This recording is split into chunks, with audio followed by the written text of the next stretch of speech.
El Super Bowl como tal, este gran evento de la NFL, que es la liga casi perfecta. Podríamos hablar de figuras una y otra vez, pero vamos a reducirlo, si se puede, al Super Bowl. ¿Y usted piensa que solamente quarterbacks, corredores, receptores, defensivos? Seguramente habrá muchos otros de los que podremos platicar y seguramente usted tendrá también en casa cualquier cantidad de opiniones. El Super Bowl y sus grandes figuras es el tema del día de hoy. Si le parece, arrancamos.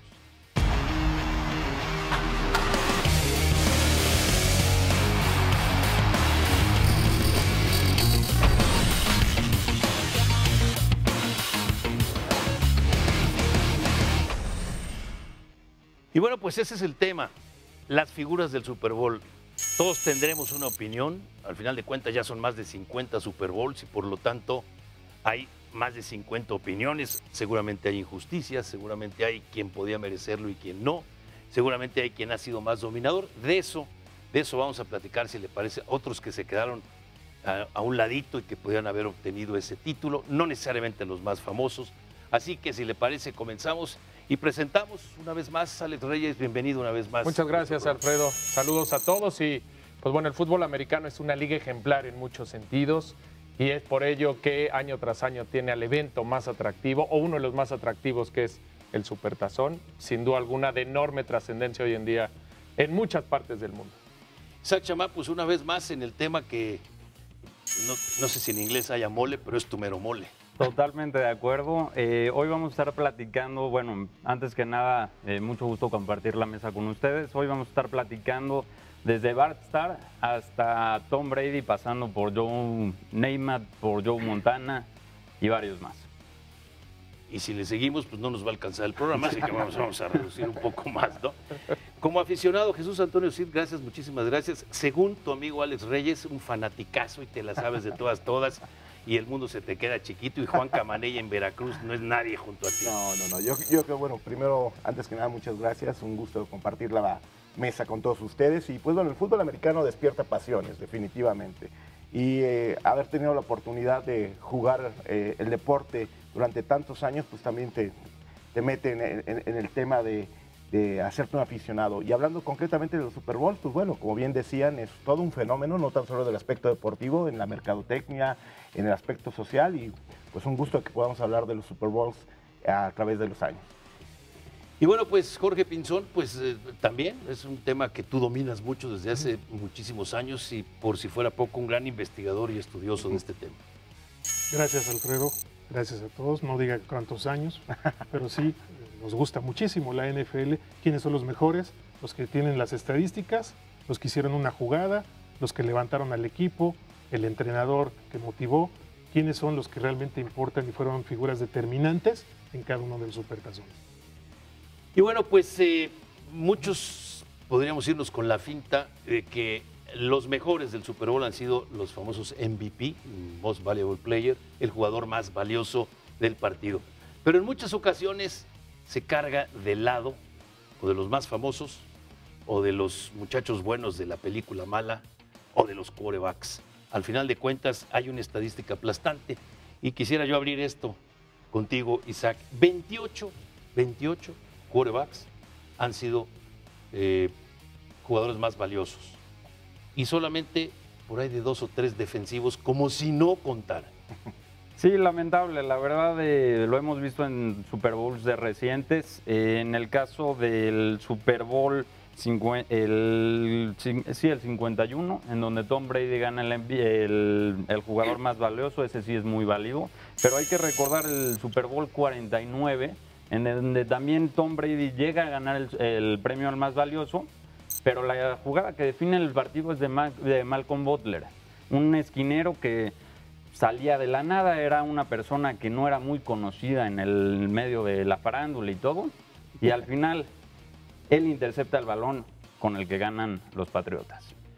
En detrimento o en apoyo de los que escogemos, porque nos pasan una lista a los periodistas para que pongas quién es tu jugador más valioso, y esa lista, pues como dice aquel, usted, el burro o yo, al final de cuentas suponemos que de veras el conteo de votos es adecuado, pero en descargo de quienes elegimos en ese caso, bueno, ese Super Bowl se gana más por un error del equipo de Seattle que por un acierto del equipo de Nueva Inglaterra, pero se conjuntan las dos, ¿no? Así es. No olvidemos que el quarterback es la figura determinante de los equipos. Su responsabilidad va más allá de cualquier otra posición. Es el chico guapo de la película y siempre va a tener los reflectores de su lado. La responsabilidad es muy grande, pero estamos hablando de un deporte de equipo, por supuesto, del cual todos dependen de todos. Sin embargo, a la hora de tomar las decisiones, el quarterback es el que sigue teniendo la responsabilidad más grande y por eso los periodistas se han cargado a lo largo de los años por ellos. No sabemos qué hubo sabe, porque pues, los que hemos estado, los que estamos ahí, pues, somos los que apuntamos. Asumo el pedacito de responsabilidad que me corresponde, porque muchas veces no. Le platico una anécdota.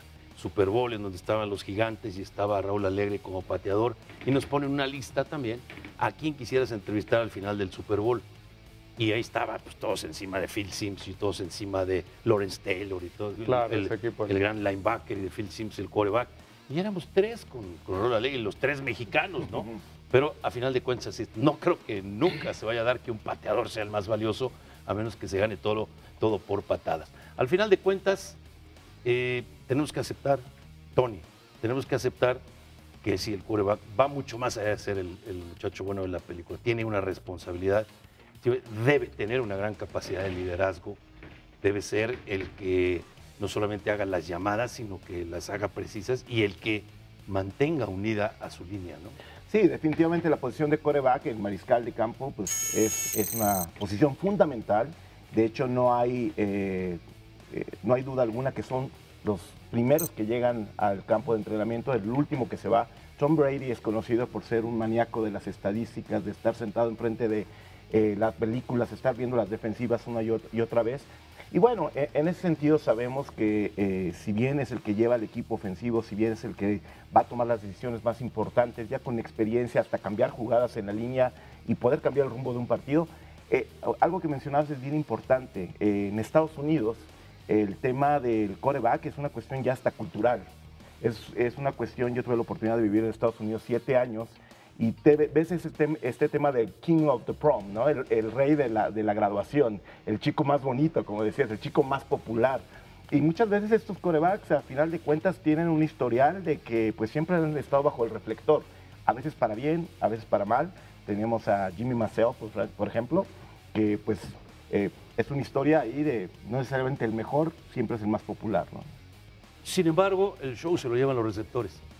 Es decir, los showman, los más extrovertidos, porque son los grandes atletas, ¿no?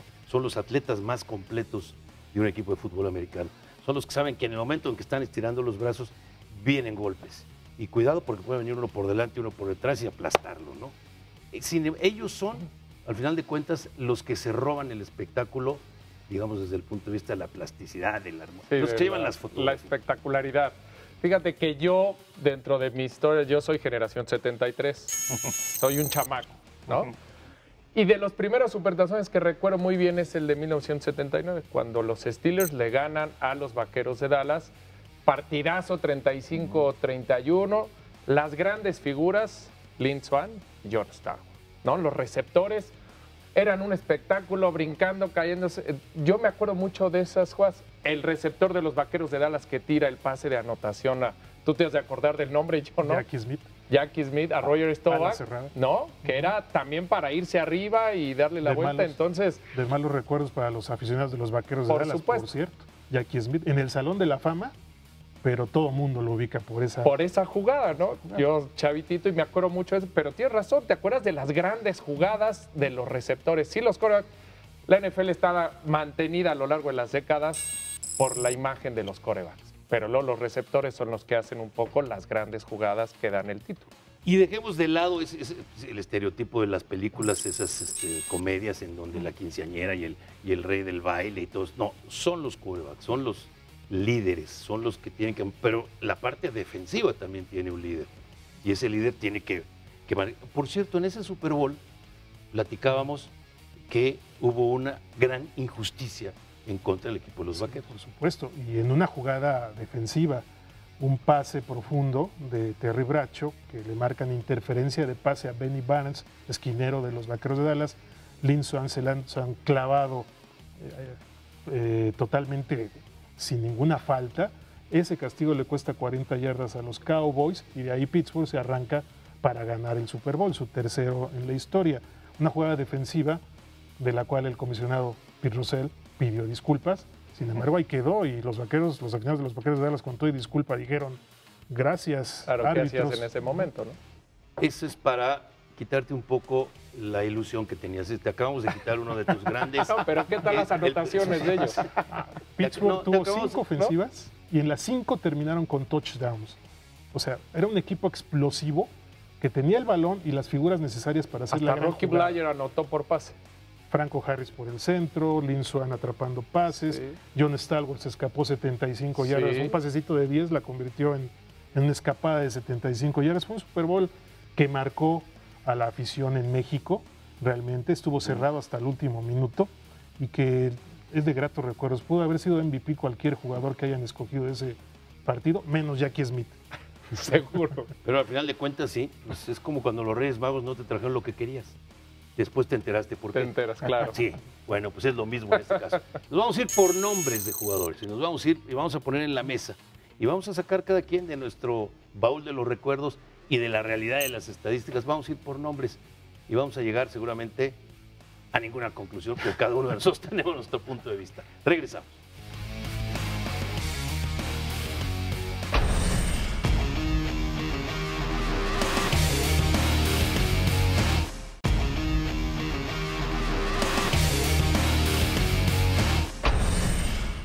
Y bueno, estamos hablando de las figuras del Super Bowl, por lo tanto, no solamente vamos a llegar a una sola figura. Creo que coincidimos todos en Tom Brady, ¿no? Sí, definitivamente Tom Brady es la figura más reciente y además de la constancia, ¿no? Estamos hablando de tantos años, en su primer Super Bowl, 2001, y a partir de entonces todas las apariciones que ha tenido, 7 apariciones, 5 Super Bowls, y bueno, definitivamente es una figura que es irreconocible como una de las más recientes que tenemos en la mente, ¿no? Pero vamos a aterrizar, ¿no? Vamos a salir de las estadísticas y vamos a aterrizar. No solamente es los resultados, porque al final de cuentas, si resulta que te bajó a la novia y tú eres de la línea, pues te puedes resbalar. Y entonces aparece un 160 kilos derechito al quarterback y le dan una aplastadita, como ocurre, o a un corredor al que no lo bloqueas. Claro. Entonces, ¿cuántos quarterbacks ha habido que se equivocan en las llamadas y resulta que resulta dramático porque se dan los resultados? Que le des al quarterback ese liderazgo en muchas ocasiones es hasta injusto. Tom Brady es parte de un sistema que se llama Bill Belichick, que instauró en los Patriotas de Nueva Inglaterra desde el año 2000 y que lo único que ha ido cambiando son los nombres de los jugadores. Belichick tiene los modelos hechos: quarterback, receptores, corredores, línea ofensiva, defensiva, linebackers profundos. Tráiganme a los que vamos a meter en cada una de esas posiciones especializadas, porque yo ya tengo la fórmula. Y esa ha sido pues clave de la riqueza ganadora de los Patriotas a lo largo de tantos años. No busca nombres, busca posiciones y quién completa esas habilidades, ¿no?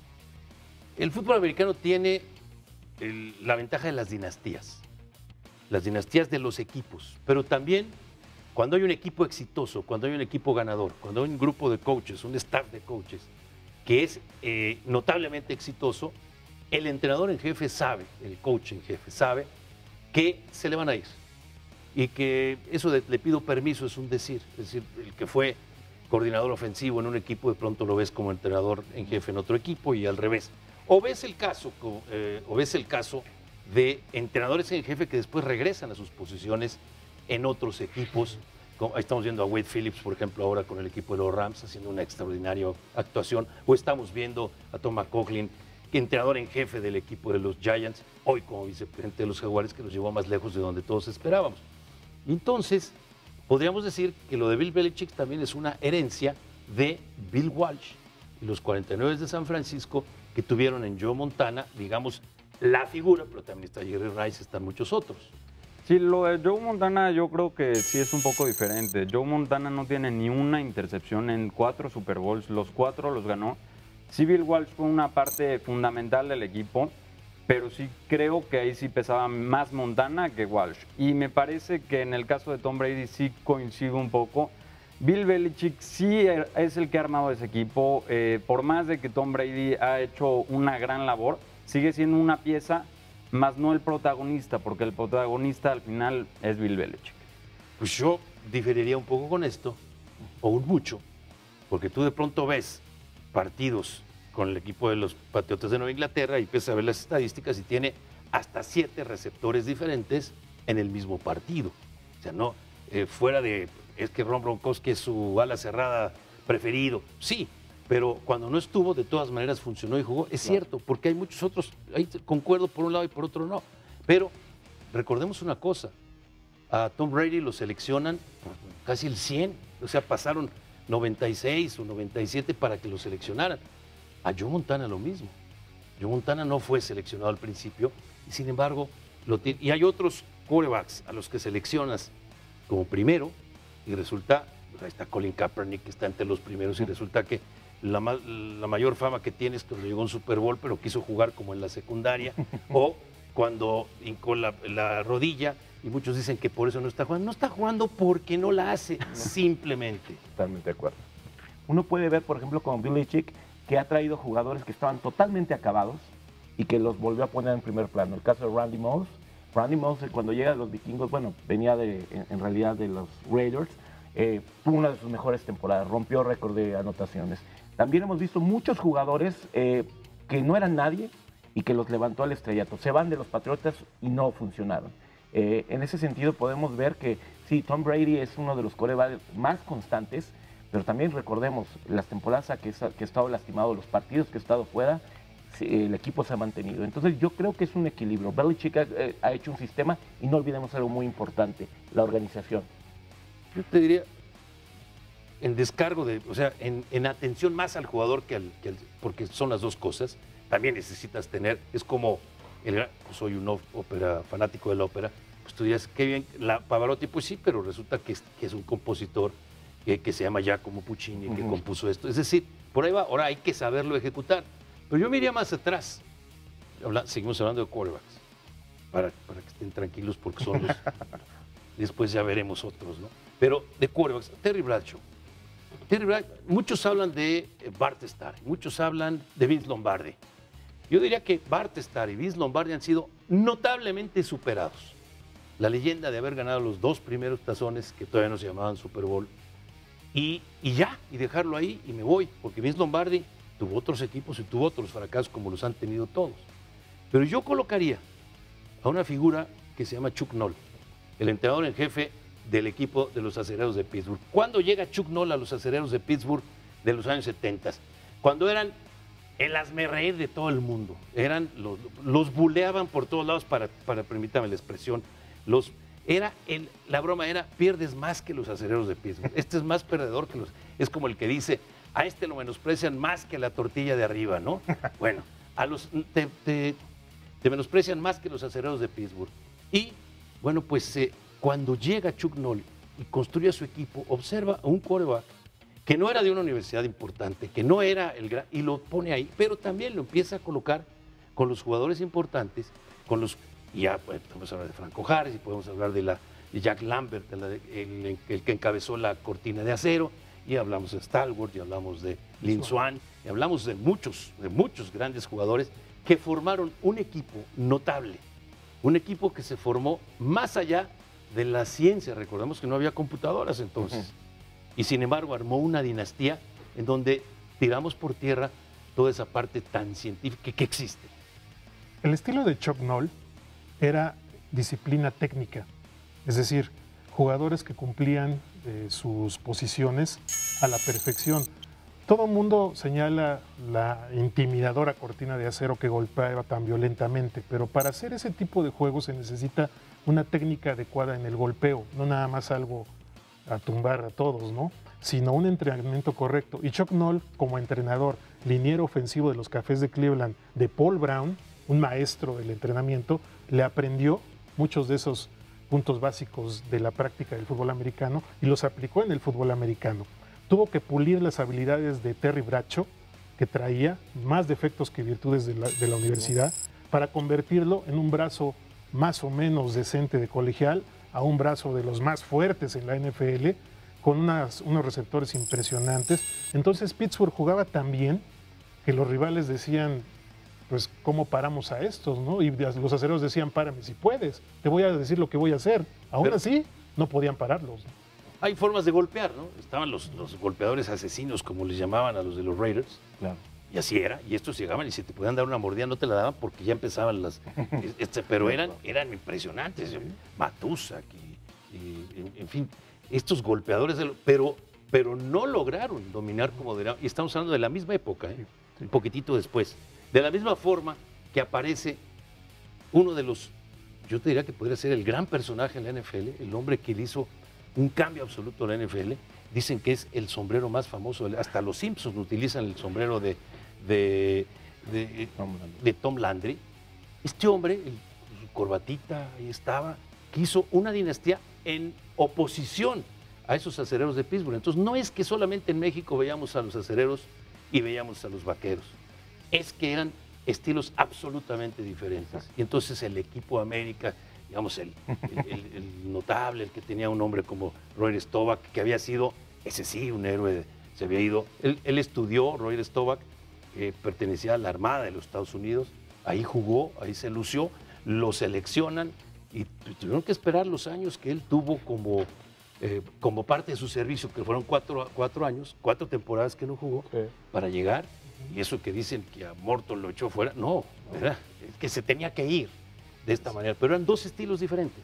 Como había otros en esa década de los años 70, los delfines disciplinarios bien portados, que no cometían castigos, de Don Shula, con una también disciplina técnica impecable, los acereros, representantes de una clase obrera de Pittsburgh, los vaqueros computarizados incluso en esa época. Ya se hablaba de selección de talento colegial usando programas de computadora en los años 70 y Tom Landry era un maestro en ese sistema. En fin, cada equipo de esa década tenía una mística muy especial y muy característica que ahora no es tan clara. Vamos a salirnos de la edad media del fútbol americano y vamos a regresar a los próximos bloques algo más cercano para que quienes nos están viendo puedan, vamos de John Elway para acá, vamos a la época de los 90, de los vaqueros de los 90, vamos a los 2000, es cierto, con el dominio del equipo de Nueva Inglaterra. Si le parece, después de la pausa.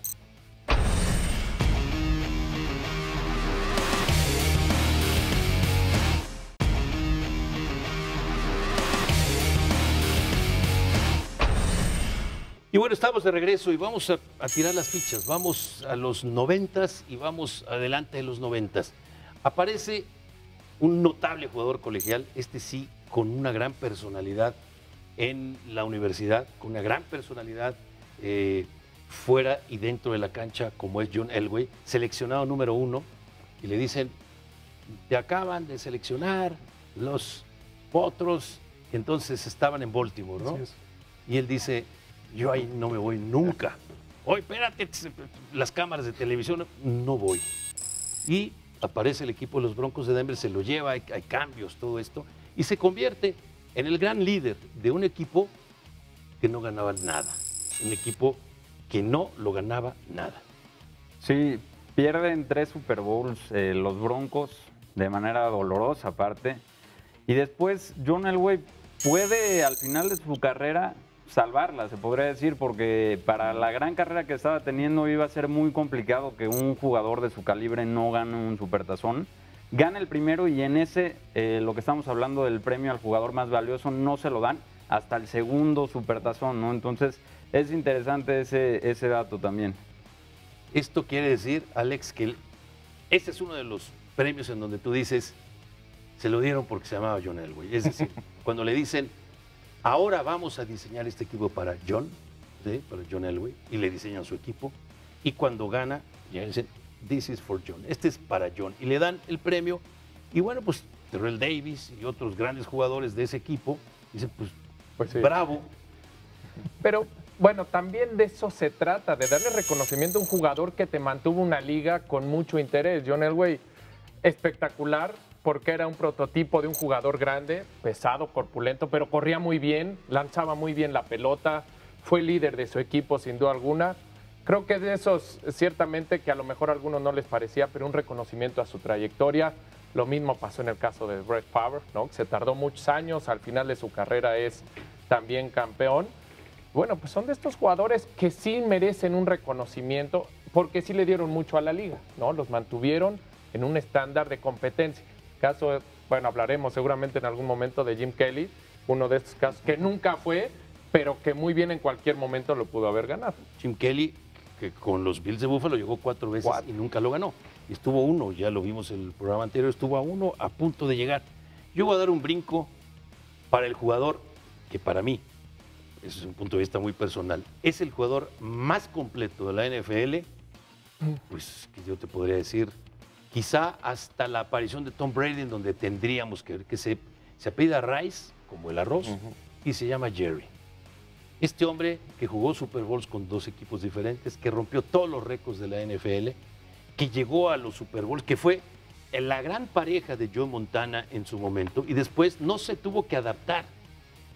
Más bien Steve Young sabía en dónde estaba Jerry Rice, él sabía lo que era, sabía que las jugadas se tendrían que repartir, pero al final de cuentas cuando tenía que surgir, es para mí el jugador y uno de los atletas más completos que ha tenido la NFL. Sí, porque era el receptor ideal para el sistema de los 49 de San Francisco. Perdón que te interrumpa, la famosa ofensiva del oeste, platícanos. La ofensiva de la costa oeste que ni fue del oeste ni fue inventada en San Francisco.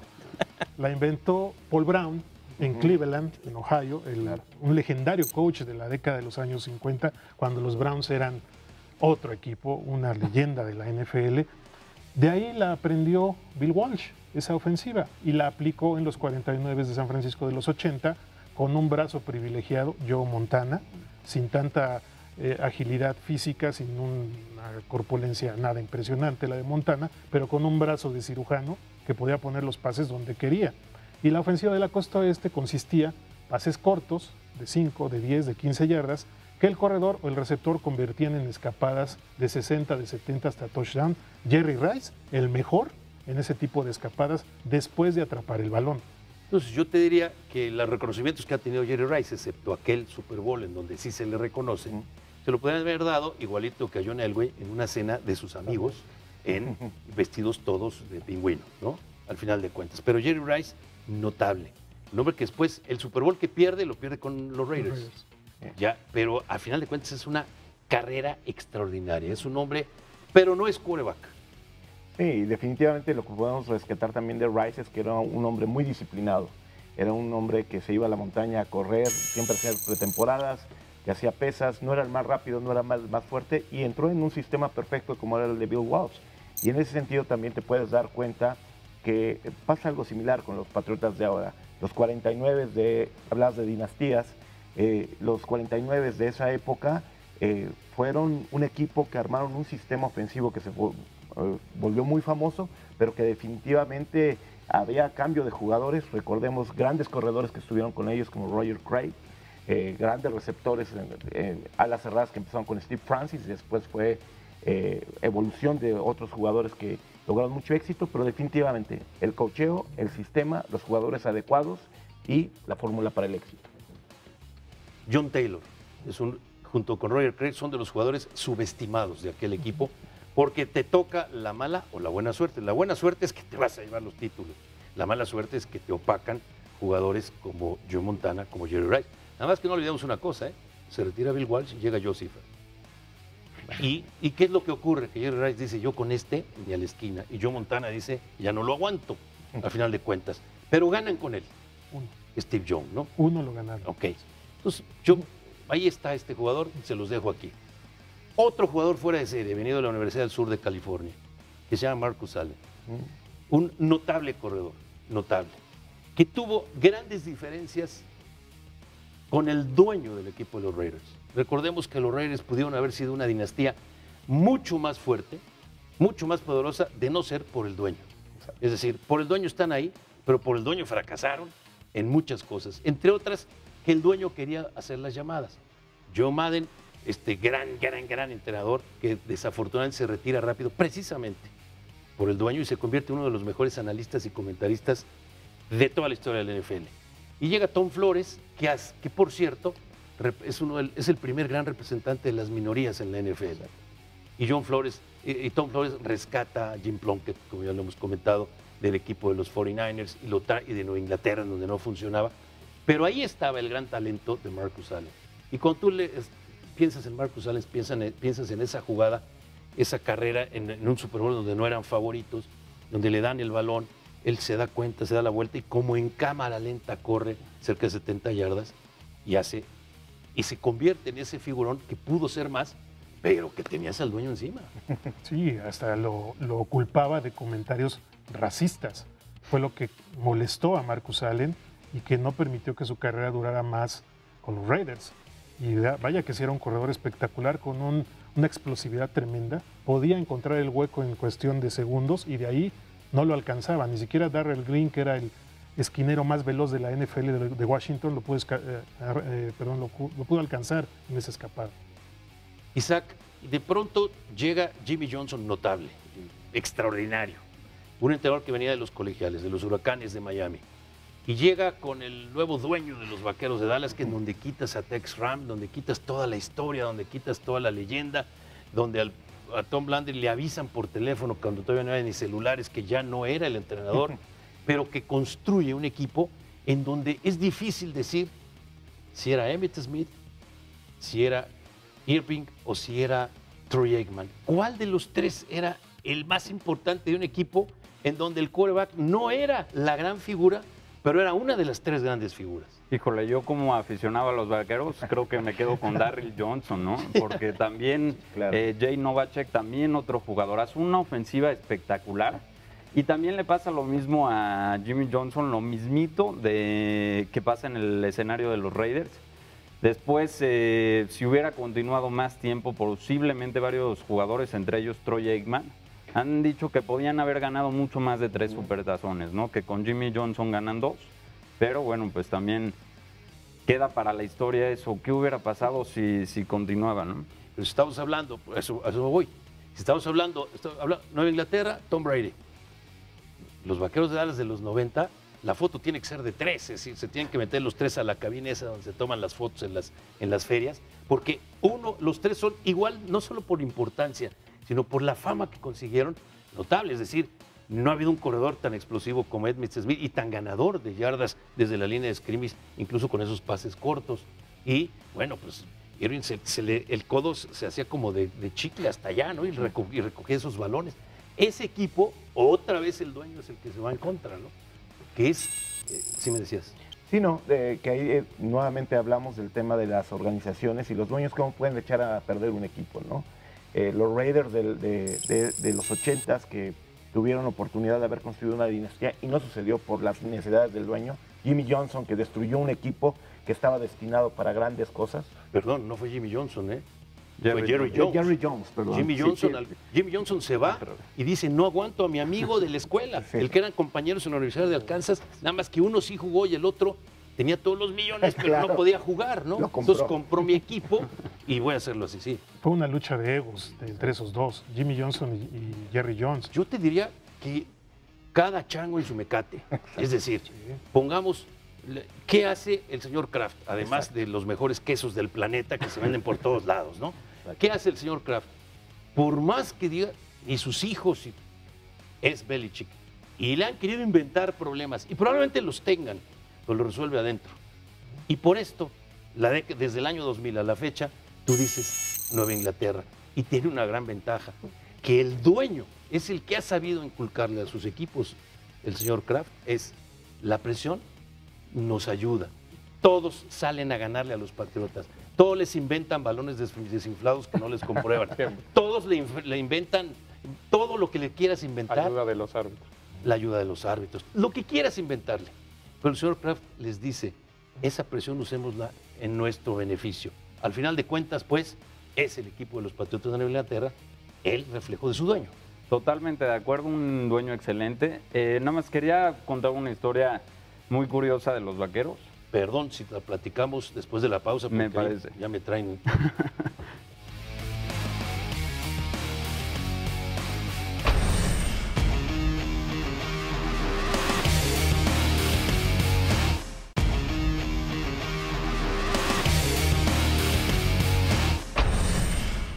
Y bueno, estamos de regreso y dices, Alex, que tienes que se te está quedando aquí en la garganta. Sí, porque, bueno, pues a veces hay que tener también, como se ha dicho, un gran equipo, una gran organización para lucir. Y hay unos que lucen una vez en su vida y quedan para la historia, pero quizá muchos se olvidan de ellos, ¿no? Y Doug Williams para mí fue una supertazón que no se me olvidará, porque nadie daba un quinto por ese equipo, dirigido por un quarterback que no suene a racismo, pero era el primer quarterback negro con posibilidad de ganar y así se convirtió. Pero una gran exhibición, jugador más valioso y nunca más, ¿no? Aquellos Pieles Rojas de Washington son conocidos como, no como los Hawks, como los puercos, como muchos los conocen, sino como los burros que tocaron una flauta. Sí, claro. Claro. Llegaron cuando nadie los esperaba y se fueron como todos lo esperábamos, ¿no? No volvieron a aparecer. Pero vamos a lanzar más cartas, si les parece. Hablamos del número de Super Bowls, pues que Tom Brady ha llegado a tantos y los ha superado y los sigue llegando, pero hay un jugador que hay jugadores defensivos, como Lawrence Taylor, aquel linebacker del equipo de los Giants, en donde mis compañeros periodistas, cuando ganan los Super Bowls el equipo de los Giants, empiezas a ver la lista de los ofensivos y tiras la lista de los defensivos y nadie se le ocurre decir, oye, Lawrence Taylor, porque estarás de acuerdo que fue uno de los grandes líderes defensivos, como Ray Lewis, y si quieres platicar de los dos. Revolucionó el juego defensivo Lawrence Taylor, simplemente cambió la forma de jugar por parte de las defensivas con esto del lado ciego de los quarterbacks. Nadie se le había ocurrido de los entrenadores en jefe o coordinadores defensivos atacar al quarterback por el lado ciego. Lawrence Taylor con su velocidad rebasaba por fuera a los tackles del izquierdo o del derecho, no importa de qué lado, y hacía su movimiento para llegar y capturar, iba a decir fracturar, porque eso hizo con Joe Theismann de los Pieles Rojas de Washington, una de las imágenes más dramáticas de la historia. Pero eso fue Lawrence Taylor, además de su fiereza, su violencia, su velocidad, un jugador que revolucionó los sistemas y puso a pensar a los entrenadores de los equipos contrarios cómo detenemos a Superman Taylor, como le decían. Así le decían. Yo rápido te platico una anécdota, ahorita me platicas de los Vaqueros. Yo venía en un vuelo en Estados Unidos después de algún partido que fui a ver y estaban los teléfonos estos. Entonces yo tenía que hacer un enlace para el radio, hizo hablar por el radio y de repente siento una mano que me hace así y veo, esta mano es un dedo, ¿no? Y era Lawrence Taylor que venía aquí y me hace. O sea, él se quería dormir. Se durmió, Lawrence Taylor, por supuesto. Al final de cuentas. Sin discusión. Bueno, regresando un poquito a lo que íbamos a contar antes de la pausa, justo cuando van a seleccionar a Jerry Jones para el Salón de la Fama, platica a su esposa que uno de los momentos más turbios en su relación y por el cual se pudieron llegar a divorciar fue por el despido de Jimmy Johnson. Entonces hasta la esposa de Jerry Jones no iba de acuerdo. Ya con eso nos podemos quedar porque nada más a él se le ocurría pues romper la relación. Hay jueces en la ciudad de Nueva York que han tardado muchísimo y abogados que han cobrado mucho dinero porque las credenciales, los abonos anuales, o sea, hay divorcios en donde dices yo quiero los abonos. No, espérate, ya tienes la casa y no quiero los abonos. Pero si además te quedaste con los coches, pues tienes los abonos, por ahí va. Pero voy a un jugador del que nadie habla y que ha tenido que tuvo los grandes números, 5 Super Bowls, que se llama Charles Haley, defensivo con los Vaqueros de Dallas, defensivo con los 49ers de San Francisco, de una universidad de segundo nivel, seleccionado, no fue seleccionado, tuvo que ir a tocar la puerta. Hoy es miembro del Salón de la Fama del fútbol americano colegial, a pesar de que está en una universidad en donde no había ni televisión, yo creo que no había ni televisión ni para ver.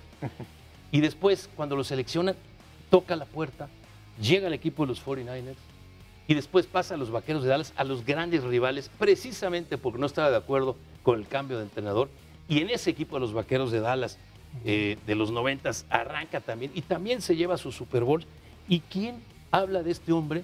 Además, como persona extraordinario, un gran filántropo, Charles Haley no se menciona por ningún lado porque tuvo la disfortuna de no ser un quarterback.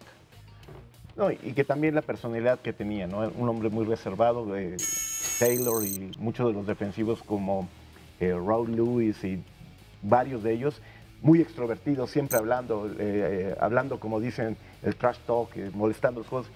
Haley era un jugador muy reservado, era un jugador que medía más de casi 2 metros y que con su velocidad en los exteriores cambió también una forma de juego muy diferente a la de Lawrence Taylor, pero definitivamente era un jugador que dominaba las esquinas de la línea, era un jugador muy rápido, muy alto, que en los esquemas donde llegó a jugar siempre se distinguió por ser una fuerza dominante. Entonces no necesitaba hablar, pero tiene los números. Es decir, cuando tú pones quién es el primero o el segundo, está empatado en primer lugar de los que jugó.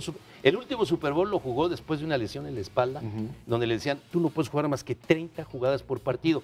Y aún así, lo activaron y aún así jugó. Y es que de esos Vaqueros de Dallas, donde ganó 3 supertazones en 4 años, pues nos acordamos de Aikman, de Smith, de Irving, pero no nos acordamos que la defensiva de los Vaqueros de Dallas de esas 3 temporadas, en 2 fue la número 1 de la NFL. Entonces, Ken Norton Jr., que por ahí anda sufriendo en su cargo de corredor defensivo por aquí, por allá, lo corrieron de los Raiders. Cuando era linebacker de los Vaqueros de Dallas, era la base de esa defensiva. Charles Haley como un excelente presionador de quarterbacks, y atrás Darren Woodson, Larry Brown. Pero me estás dando la razón. Sí, por Me estás dando la razón. Ok, aquellos 3 ahí estaban y se llevaban todos los premios. Pero después jugó en años consecutivos con equipos que además eran rivales. La rivalidad de San Francisco con los Vaqueros de Dallas hoy no existe en ninguna conferencia, probablemente por la agencia libre que te cambia tantos jugadores. Pero aquella rivalidad en donde ya sabíamos que a la final de la conferencia nacional era San Francisco con Dallas, lo único que queremos averiguar es en dónde se juega. Se cambió de un lado al otro y tuvo la cara para decir, me cambié porque el entrenador se metió conmigo al final de cuentas. Y hubo quien se cambió de equipo, Deion Sanders, de San Francisco a Dallas, porque quería seguir ganando campeonatos. Exacto. Entonces, también hubo ese tipo de interés soberbio, o como quiera llamarse, pero para estar en los equipos que en ese momento eran la cima, eran la élite de la NFL. Y estás hablando de uno de los grandes profundos de toda la historia, ¿no? Deion Sanders, que además es un gran analista, gran analista también. Entonces, estamos viendo esta baraja y estamos viendo estas injusticias, ¿no? Estas injusticias que se dan sobre todo es como, y permítame la expresión, es como cuando viene el Balón de Oro. Pues Messi, Ronaldo, Messi, bueno, y Iniesta, ¿cuándo se lo iba a ganar? Es que si no mete goles, alguien tiene que estar ahí. Es que Manuel Neuer, el portero del equipo del Bayern Múnich y de Alemania, ganó el Mundial, ganó con Alemania todo lo que tenía que ganar, con el Bayern todo lo que tenía que ganar, pero no metió esos goles. Es decir, no estaremos sobrevalorando demasiado a los quarterbacks, a pesar de todo lo que ocurre, pero estamos hablando del Super Bowl, lo que representa el Super Bowl, nada más estamos hablando del partido, por eso Doug Williams, el burro que tocó la flauta, sí. Bueno, ahí está, y tuvo su jugador más valioso de ese partido, no solamente de su carrera, porque entonces tendríamos que poner ahí a muchos otros, que no, Dan Marino, por ejemplo. Y yo quiero darle su merecimiento, justicia, a la línea ofensiva de todos estos que hemos estado hablando. Las líneas ofensivas, estos altos pesados de 150 kilos, de más de 2 metros de estatura, si no existieran. Simplemente te diría yo de las líneas ofensivas. Joe Montana inauguró la moda, que no fue, no se lo entrenó, de decir, a ver la línea ofensiva. Con sus esposas y con sus novias, una semana por mi cuenta en Hawái. Y bueno, lo estamos viendo, ¿no? Dak Prescott hace lo mismo. Ezequiel Elliott les regaló unos coches a toda la línea ofensiva la temporada pasada. Es decir, tienes que reconocerles esa línea ofensiva, que son las que se llevan un golpe mínimo cada jugada. Obvio, el tiempo, ya se nos está acabando el tiempo. Vamos con las conclusiones. Además de Doug Williams, ¿tendrías otro que te saque lágrimas? No, yo lo que diría es que hay que entender, y yo creo que los jugadores exitosos así lo entienden.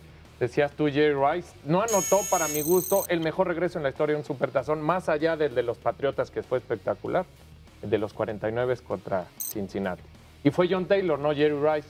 Y aún así todo el mundo nos acordamos de Jerry Rice. Igualmente las ofensivas o las defensivas, generalmente los jugadores entienden que no son las grandes figuras, porque la televisión, los medios, la mercadotecnia, todo está englobado a tener una figura que es la que te lleva a ganar campeonatos. Entonces, siempre estará esta discusión, pero evidentemente es un deporte de equipo y todos son muy importantes. Conclusión, Tony. Hablando nada más del tema de las líneas ofensivas, definitivamente si vemos de los grandes equipos, grandes dinastías, siempre tuvieron grandes anclas en las líneas ofensivas. Podemos hablar del equipo de los Steelers con Webster, que es un gran jugador, y podemos hablar de Randy Cross con los 49. Siempre hay jugadores claves que hicieron brillar a los quarterbacks, a los corredores, a los no receptores. Muchísimas gracias. Isaac. Todos hablamos de quarterbacks, receptores, corredores, pero también no se nos olviden, los pateadores también cuentan. Adam Vinatieri, gracias a él, 2 Super Bowls, el del 2001-2002 y 2003-2004, los ganan los Patriotas al último segundo con su patada. De Adam Vinatieri para su cargo, o sea, que tendrá la losa de aquel Super Bowl en donde ya lo tenían ganado. Lo recordarás cuando deciden no patear el gol de campo en la yarda 25 y todos los que apostaron dijeron que no cubrió la línea por culpa de Adam Vinatieri. Esos no están de acuerdo contigo. Así es. Pero tienen razón los pateadores. Vuelvo al tema, ¿no? Lo que decía Fernando von Rossum, que además es un adagio del fútbol americano, ¿no? Las ofensivas venden boletos, los pateadores ganan partidos, pero las defensivas ganan campeonatos. Y darle merecimiento también a los jugadores que no hacen grandes estadísticas, pero que su legado queda como grandes figuras gracias al liderazgo, gracias a un cambio de actitud, gracias a un grito en el partido, gracias a intimidar al rival, cosas que las estadísticas no se han inventado para medir ese tipo de actuaciones durante un Super Bowl y que muchas veces han cambiado la historia del partido grande de la NFL. Sin duda, yo me quedaría muchos hablan del regreso, y estoy de acuerdo, del regreso en el Super Bowl 51 de Nueva Inglaterra con 25 puntos en desventaja, y con tanta desventaja en un solo cuarto, perdió Atlanta, ganó Nueva Inglaterra, pero el hecho es que ahí está. Pero aquel regreso de Joe Montana, aquel regreso que se debe principalmente a que llegó el equipo tenso, y llegan al Huddle a la reunión, y él les dice, ¿se acuerdan? ¿Ya vieron a este que está ahí en la tribuna así? Uy, estamos perdiendo, vamos a jugar. Y que fue aquella ofensiva extraordinaria. Es decir, ese liderazgo que nace, no se hace, que nace, no se crea. Bueno, pues se nos acabó el tiempo. Fútbol americano, podríamos hablar de muchísimos temas y de muchísimas cosas. Muchísimas gracias por su presencia. Pásela bien y recuerde nuestra cita la próxima semana en este mismo horario por la pantalla de Canal 11.